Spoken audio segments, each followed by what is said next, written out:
आता हे बघा आपण काय झालं माहिती आहे का, एक इकडं आपल्याला कळालं खांड म्हणजे बकराचे बसलेले. आता त्या अनुषंगाने आपण चाललो पाहत आता ते काय होतं, दिवसभर दमतात ती लोक आणि दमल्यानंतर जेवण खावण करून ते झोपतात. मग आपण काय करतोय, ठीक आहे त्यांना थोडं काहीतरी विश्रांतीचा वेळ आणि विश्रांतीची क्षण असतो आणि नेमका अचानक काही गोष्टी घडतात म्हणून आपण त्यांना थोडं सावध करण्याचा प्रयत्न करतोय. आता या रस्ते असतात, काही रस्त्यामध्ये जाणं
काय होतं, आपल्या थोडा धोका पत्करायचा, कारण 2 गाड्या असतात.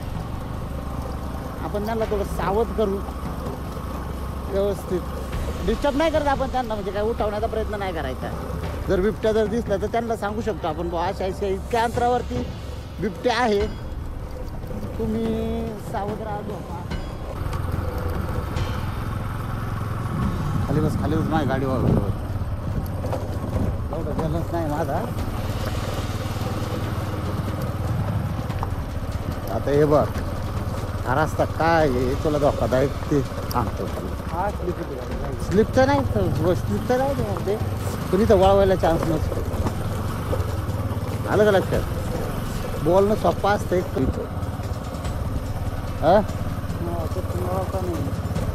इकडे घालणार आपली गाडी.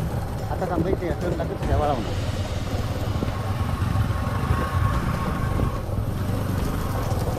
हां बोला बिबट्या आहे, बिबट्या बोला ना, बिबट्या आहे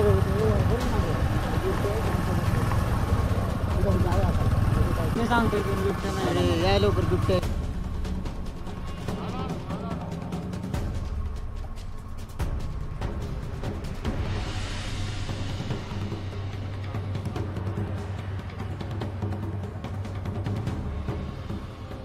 हो बैलांना हल्ला करून काय गाडी बंद, गाडी बंद, बैलांना हल्ला करणार, गाडी बंद कर म्हणलं. तो तिकडे इकडे पुढे गाडी ढकली का.